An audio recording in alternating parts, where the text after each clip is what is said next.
ये स्टूडेंट अस्सलाम वालेकुम। उम्मीद करता हूँ आप सब खैरियत से होंगे और इस वबा से महफूज होंगे।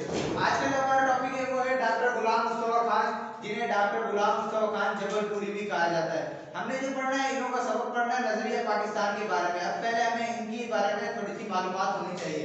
डॉक्टर गुलाम मुस्तफा खान जो है वो 1912 हिंदुस्तान में पैदा हुए और 2005 में इनका इंतकाल हुआ। सबसे पहले हम देखते हैं डॉक्टर गुलाम मुस्तफा खान किस दौर की पैदाइश है। जब हम बात कर रहे हैं 1912 और 2005 के दौरान की, तो उसके अंदर पार्टीशन भी आ गया, शुद्धि मूवमेंट भी आ गई, संगठन तहरीक भी आ गई, शाह वली अल्लाह की तहरीक भी आ गई, और पार्टीशन के बाद 1911 से लेके 1924 तक फर्स्ट वर्ल्ड वॉर भी आ गई, सेकंड वर्ल्ड वॉर भी इन्हों के दौर में आ गई। ये सब इन्हों के दौर के अंदर सारा एक टाइम पीरियड इन्हों के दौर के अंदर चल रहा है। अब इंसान की जिंदगी पे उसके जो माहौल की तब्दीलियां जो है वो सबसे ज्यादा इफेक्ट करती है। तो हम इन्हों के बारे में थोड़ी सी इन्हों की इब्तदाई जिंदगी के बारे में पढ़ते हैं। इन्हों की जो जायज पैदाइश है वो हिंदुस्तान जबलपुर है। जब हम तो 1912 की बात कर रहे हैं तो उस टाइम पे हमारे पास पार्टीशन नहीं हुई थी, अलहदगी हमारे पास नहीं हुई थी। तो जब हम हिंदुस्तान की बात करेंगे 1912 में, इन्होंने जो अपनी तालीम की इब्तदाई तालीम अपने मोहल्ले से हासिल की है और इस्लामिया कॉलेज से अपना इंटर पास किया है। एमए की डिग्री जो हासिल की है वो अलीगढ़ से हासिल की है। जब अलीगढ़ 1800 में जब उसकी रखी जा चुकी है, 1885 में या 80 में, वो हमारा मसला नहीं है, लेकिन 1800 के सन में अलीगढ़ की तहरीक की या अलीगढ़ जो कॉलेज था उसकी बुनियाद रखी जा चुकी है। तो इन्होंने एमए अलीगढ़ से जबकि पीएचडी नागपुर यूनिवर्सिटी से की है। जो इनकी पहली मुलाकात थी वो उन्होंने 1937 में इख्तियार की है, जो कि पब्लिक सर्विस कमीशन के जरिए अमरावती कॉलेज में उर्दू के उस्ताद मुकर्रर हुए थे। अब जब 1937 में ये अपना टाइम पीरियड स्टार्ट करके अपनी मुलाजमत शुरू कर रहे हैं, तो उसके बाद इन्होंने 1947 तक 1948 तक एक मुसलसल वक्त में काम किया है। उसके बाद इन्होंने नागपुर यूनिवर्सिटी में जब ये उर्दू के उस्ताद बन गए तो 10 से 11 साल के अंदर ये वहां के उर्दू शोबा के सदर हो गए। उसके बाद हमारे पास अलहदगी हुई 1947 में, लेकिन ये 1947 में हमारे पास नहीं आए बल्कि 1948 में हमारे पास आए हैं। 1948 में आने के बाद क्या करते हैं ये, सबसे पहले जो हमारे पास इस्लामी यूनिवर्सिटी कराची है उर्दू के उस्ताद मुकर्रर हुए, लेकिन बाबा उर्दू मौलवी अब्दुल हक के सिफारिश के बाद इन्हें उसी यूनिवर्सिटी में शोबा उर्दू का सदर मुकर्रर किया गया। उर्दू कॉलेज कराची, जिसे आज हम उर्दू यूनिवर्सिटी के नाम से जानते हैं, उस दौर में उर्दू कॉलेज कराची में बाबा मौलवी अब्दुल हक ने उर्दू के जो शोबा था उसका सदर किया था। उसके बाद सिंध यूनिवर्सिटी हैदराबाद जो कि जामशोरों में है, उसके उर्दू शोबा के सदर है, जिसके जो कि अल्लामा आई काजी के जरिए मुंतखब किए गए थे। इन्होंने जो भी हमारे पास उर्दू के हवाले से उर्दू अदब के अंदर काम किया, उसके लिए इन्हें हुकूमत पाकिस्तान की तरफ से सदारती अवार्ड सितारा इम्तियाज दिया गया। सितारा इम्तियाज इन्हें इनकी जो अदबी जो की अदब के अंदर उर्दू अदब के अंदर इन्होंने जो काम किया था उसके बलबूते पर या उसके एवज इन्हें दिया गया था। अब ये था डॉक्टर गुलाम मुस्तफा खान के बारे में इब्तदाई मालूमात। अब हमारे ये पढ़ने का मकसद क्या है, डॉक्टर गुलाम मुस्तफा खान की किताब से लिया गया नजरिया पाकिस्तान, जो कि हमारे निसाब का एक सबक है। हमने पढ़ना नजरिया पाकिस्तान था, लेकिन उससे पहले हमने डॉक्टर गुलाम मुस्तफा खान के बारे में इब्तदाई मालूमात पढ़नी थी कि डॉक्टर गुलाम मुस्तफा खान कौन थे, कहां पर पैदा हुए, उन्होंने नजरिया पाकिस्तान लिखने की वजह क्या है और किस हवाले से उन्होंने उर्दू में काम किया और हुकूमत पाकिस्तान में फिर किस ओहदे से नवाजा।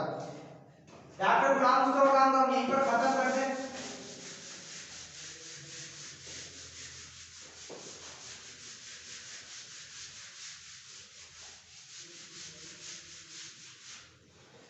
उसके बाद हमारा जो टॉपिक है वो है नजरिया पाकिस्तान।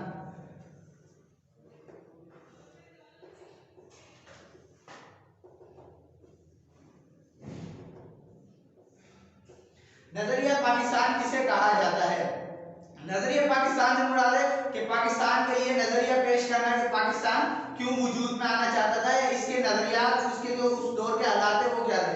नजरिया पाकिस्तान पढ़ने के लिए हमें तकरीबन 400 सदी के बारे में मालूम होना चाहिए। 4 सदी के बारे में हमें मालूम होना चाहिए कि पिछली 4 सदी में क्या हुआ। सबक की जो शुरू की 2 लाइन है उसके अंदर मुसलमानों की तारीफ भी है और उसके बारे में बताया गया है। मुसलमान हमेशा अपनी रिवायत का पासदार है, मुसलमान जो हमेशा अपनी रिवायत का पासदार है, लेकिन जब भी काफिर ने कुफार ने उसके ऊपर गालिब आने की कोशिश की है तो उसने अपने मजहब की इस्लाह के लिए, अपने मजहब के बचाव के लिए अपना सब कुछ छोड़ छाड़ के वो इस दौर में निकला है। हम स्टार्ट करते हैं 1526 से।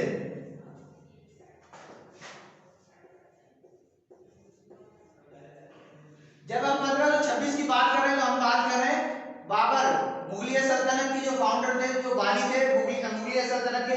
1526 से हमारे पास मुगलिया सल्तनत स्टार्ट हुई है। उसके बाद 3 जो बादशाह जो गुजरे हैं उन्होंने अपना काम बेहतरीन नमूने से किया है। 1526 से लेकर 1530 तक बादशाह बाबर ने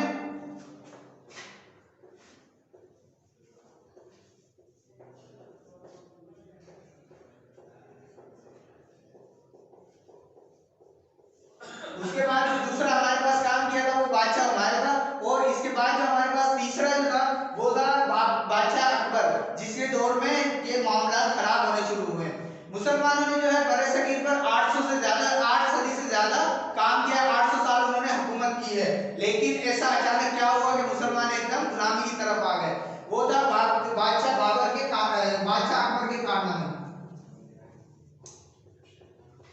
बादशाह अकबर क्या करते हैं आगे, बादशाह अकबर जब अपने तख्त पर आ जाते हैं 13 साल की उम्र में आ जाते हैं। लेकिन बाइख्तियार जो होते हैं हाजी बहराम से जब उन्हें सारे इख्तियारात मिलते हैं वो 25 साल की उम्र में आके अपने सारे इख्तियारात इस्तेमाल करने शुरू करते हैं।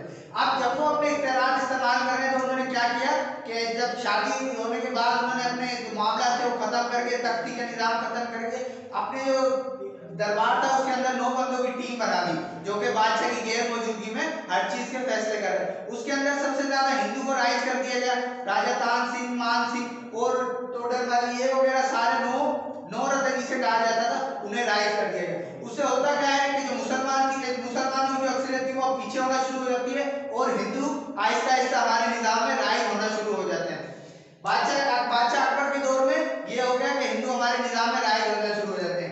इन्हों के दौर में मुजद्दिद अली सानी जो कि एक बड़े मजहबी स्कॉलर गुजरे हमारे पास, उन्होंने काम करना शुरू किया। लेकिन उन्होंने अपनी जो जिंदगी आखिरी जो अरसा था वो जेल के अंदर गुजारा था। बादशाह के दौर में ये हुआ। उसके बाद जो होता है कि सन 1600 में हमारे पास ईस्ट इंडिया कंपनी आ जाती है।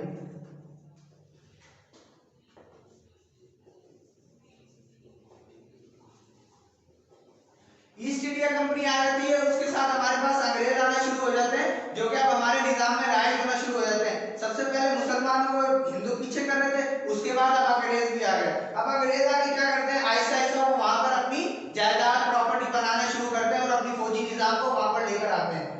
जहांगीर के बाद ऐसा होता है कि बादशाही जो निजाम होता है वो खत्म होना शुरू हो जाता है और जो भी होते हैं बेटे अपने बाप को मरवा देता है तख्त के लिए, भाई अपने दूसरे भाई को कत्ल करवा देता है तख्त के लिए, और ये सारे निजाम उसी दौर में चल रहे हैं। अब हो क्या रहा है, एक तरफ हिंदू मुसलमानों को पीछे धकेल रहे हैं, दूसरी तरफ अंग्रेज आ गए मुसलमानों को पीछे धकेलने के लिए। अब ये दोनों मुसलमानों को मिलकर पीछे क्यों धकेल रहे हैं?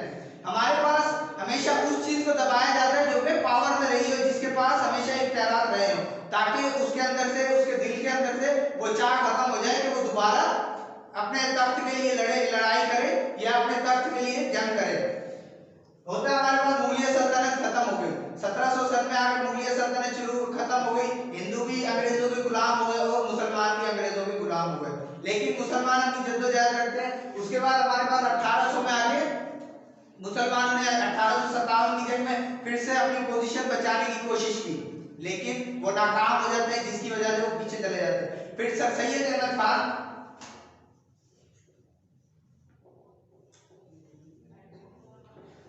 अहमद खान जो कि उर्दू अदब को एक मुख्तसर काम के लिए इस्तेमाल करते हैं कि उसके अंदर उन्होंने एक रिसाला तहजीबुल इखलाक जारी किया या और दूसरे अखबार जारी किए, जिस वजह से मुसलमानों की जो दिल आजारी है उसको दोबारा किया जाए।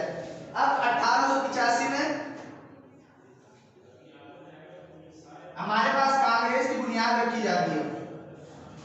कांग्रेस एक मुश्तरका जमात थी जो कि हिंदू और मुसलमानों की तरफ से स्टार्ट की गई थी। कांग्रेस अब काम क्या करती है, कांग्रेस का जो बुनियादी मकसद था वो था आजादी हासिल करना अंग्रेजों से। फिर वो मुसलमान भी अपने लिए लड़ रहे थे और हिंदू भी लड़ रहे थे, लेकिन अब इस चीज को एक मुख्तसर चीज के लिए इस्तेमाल किया गया। वो क्या था, हिंदू अपने आप को आगे लाना चाह रहे थे और इन्हों को पीछे करना चाह रहे थे, मुसलमानों को पीछे करना चाह रहे थे। हुआ क्या, हिंदू आहिस्ता आहिस्ता आगे आ गए, मुसलमानों की जो आबादी थी उसको पीछे कर दिया गया, जो सरकारी मुलाजमतें थी उनसे मुसलमानों को खारिज कर दिया गया और जो कारोबार वगैरह थे उससे भी मुसलमानों को दखल अंदाज करना शुरू कर दिया।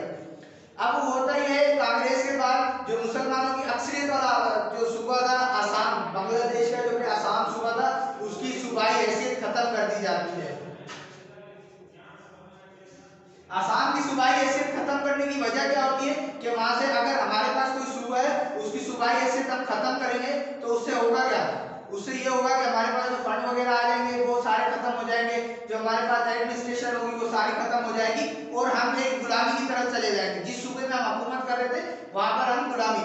अब कांग्रेस की वजह से मुसलमानों का जो आसाम सूबा जिसमें मुसलमानों की अक्सरियत थी, जिसमें चीफ मिनिस्टर वजीर आज़म मुसलमानों का अपना होता था, वो सूबा खत्म कर दिया जाता है और उसे वापसी बांग्लादेश बंगाल के साथ रख दिया शामिल कर दिया जाता है।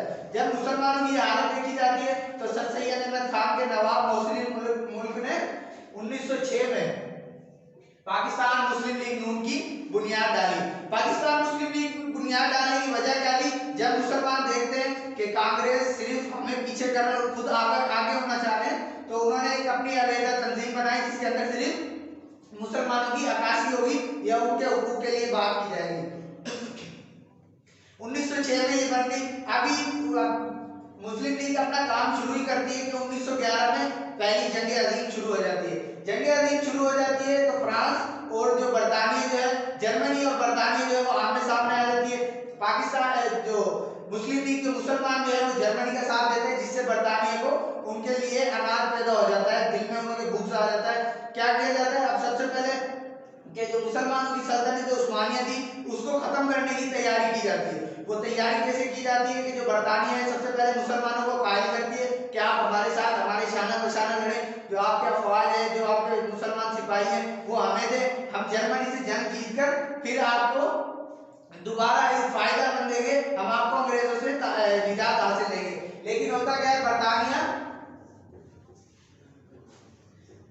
पहले जंग अजीम जीत जाती है, जिसकी वजह से वो सबसे पहले मुसलमानों की जो सल्तनत होती है सल्तनत उस्मानिया उसको खत्म कर देती है। 1923 में सल्तनत उस्मानिया खात्मा किया जाता है, जिसके बाद मुसलमान फिर से बेयार और मददगार हो जाते हैं। सबसे पहले एक प्लेटफॉर्म मिला हुआ था मुसलमानों को सल्तनत उस्मानिया। अब सल्तनत उस्मानिया हमारे पास क्या किरदार अदा करती थी कि वो जो थे वो हिजाज के करता धरता थे, इसी वजह से हर मुसलमान ने इज्जत की निगाह से देखता था।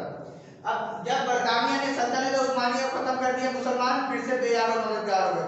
अब उसके बरक्स जो है दो तंजीमें शुरू की जाती है, जो कि एक है शुद्धी मूवमेंट और दूसरी जो हमारे पास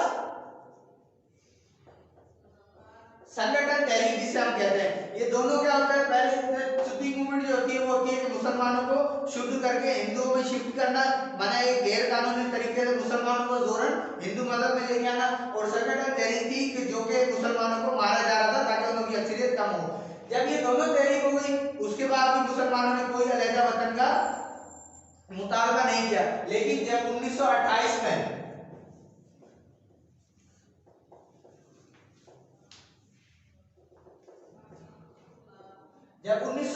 हमारे पास नेहरू पैक्ट आता है तो उसके बाद मुसलमान समझ जाते हैं कि हमें अब एक अलहदा वतन की जरूरत है। 1928 में नेहरू पैक्ट आता है वो मुसलमानों के बरक्स होता है, उसमें मुसलमानों के किसी हुकूक की कोई बारे में बात की जाती, सिर्फ हिंदू लोगों को आगे लाने की बात की जाती है।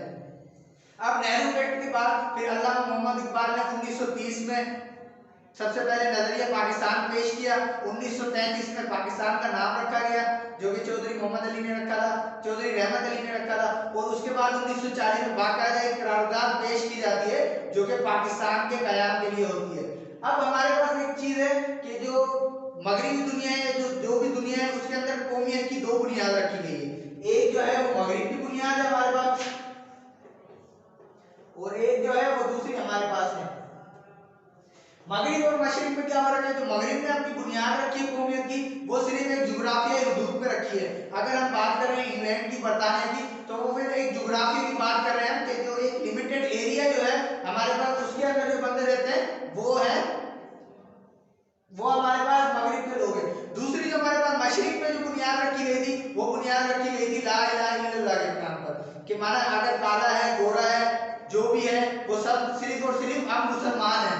हमारे पास जो मशरिक में बुनियाद रखी गई थी, जो नजरिया पाकिस्तान का कयाम भी किया गया था, वो ला इलाहा इल्लल्लाह के बारे में किया गया था कि जो भी है वो अगर काला है, गोरा है, हिंदू है, मुस्लिम है, सिर्फ हमारा अपना बंदा है।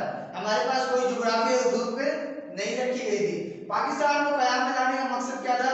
अपनी जुदागाना जो हमारी इबादत है, जब हिंदुस्तान में हमारी इबादतों पे रोकथाम की गई कि मुसलमान ये इबादत नहीं कर सकते, ये इबादत कर सकते हैं, इस वक्त नहीं कर सकते, इस वक्त कर सकते हैं, जब हमारे पास नजरिया पाकिस्तान पेश करने की जरूरत आई थी। हमने 4 सदी के बारे में पढ़ा कि 4 सदी में मुसलमानों की क्या हालत थी और क्या अब मुसलमानों की हालत है। पाकिस्तान के कयाम से अब तक मुसलमानों ने काफी कुर्बानियां दी हैं और आज तक भी देते आ रहे हैं। जब से पाकिस्तान बना है हमने बहुत सारी तरक्कियां भी हासिल की हैं, लेकिन बहुत सारी नाकामियां भी हासिल की हैं। हमारे पास नजरिया पाकिस्तान का यही मफहूम था, जो हमारे पास बड़े जो नाम गुजरे जिन्होंने अपने तौर पर किए हैं, वो मुजद्दिद अली सानी थे, दूसरे टीपू सुल्तान के वालिद थे हैदर सुल्तान, और अपना शाह वलीउल्लाह और उनके साहिबजादे थे। और भी माना ऐसे काफी लोग हमारे पास गुजरे जिन्होंने एक इलाके में रहकर मुसलमानों के लिए कुछ भला करने की कोशिश की है। आज के जो हमारा टॉपिक था वो यहीं तक था। इस सबक के जो भी सवाल जवाब होंगे वो हम नेक्स्ट वीडियो में करेंगे। अपना ख्याल रखिएगा। अल्लाह हाफिज।